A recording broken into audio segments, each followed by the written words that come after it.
Most of us have spent at least 15 to 20 years of our life mastering one specific skill, passing examinations.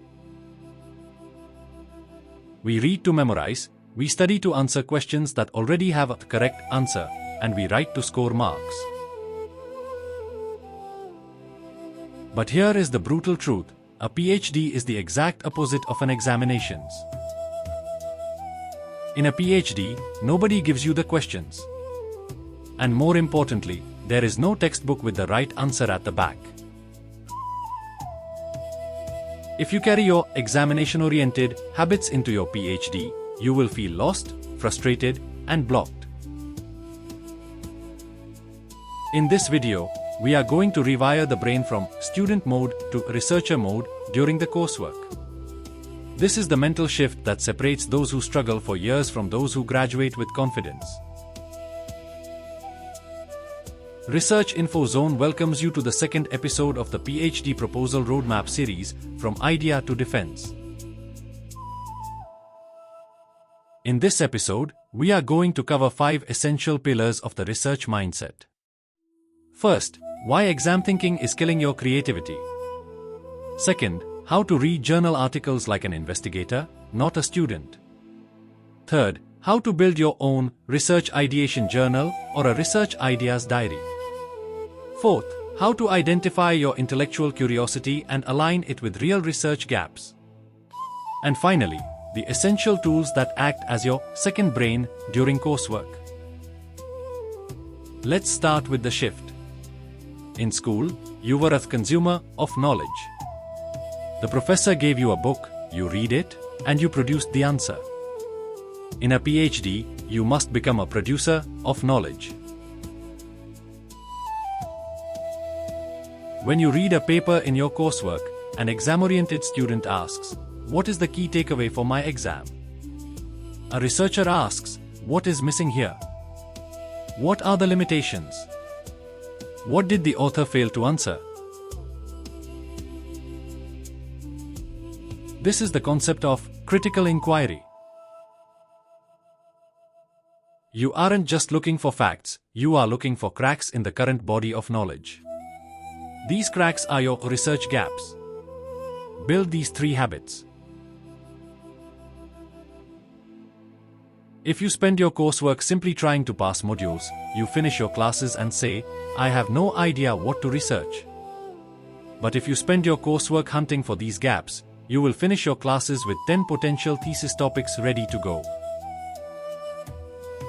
Feeling like you are not smart enough during coursework is completely normal. It's not a failure, but proof that you are finally tackling challenges where the answers aren't known yet. Embrace that discomfort, because it means you are exactly where you need to be to grow. The PhD journey doesn't start after the coursework, it starts during the coursework. Let's look at a quick example. Imagine you are reading a study on remote work productivity.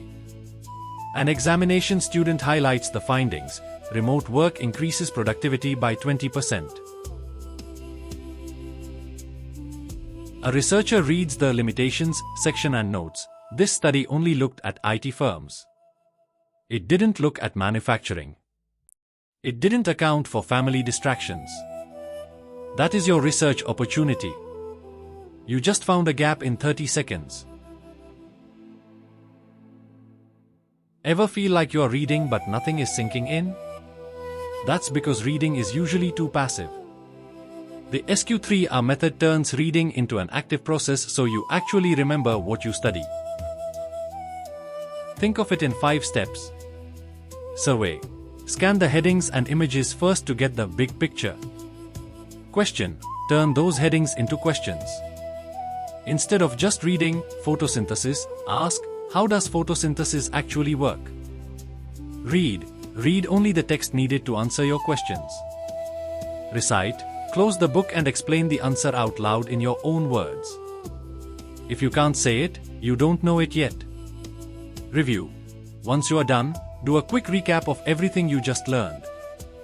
It's about working smarter, not harder. You are not just reading, you are actively searching for answers, which makes the information stick far better than just highlighting text ever will. So, How do you capture these thoughts? You need an ideation journal or research ideas journal. Please, do not rely on your memory. Your brain is for generating ideas, not storing them. Create a simple document. I recommend Notion or OneNote with 4 columns. Column 1, the source, with the paper title and author. Column 2, the intrigue stating what was one interesting statement.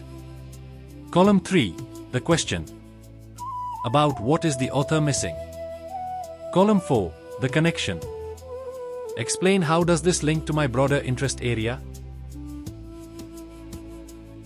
Most scholars treat coursework as just a hurdle.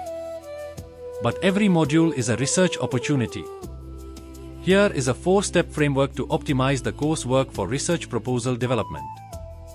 List all coursework modules, devise problem according to each module, identify research ideas and rank the ideas. By the end of your coursework, you won't have a pile of random PDFs, you will have a structured database of potential research problems. This journal is the most valuable asset you will build in your first 6 months. It turns the haphazard reading of coursework into a strategic roadmap for your thesis.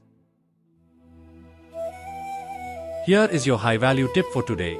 Stop saving papers in Folder 1 and Folder 2 on your desktop. Use Zotero or any other reference manager. Zotero is a free, open-source reference manager. When you find a paper, one click imports the PDF, the author name, the year, and the journal name.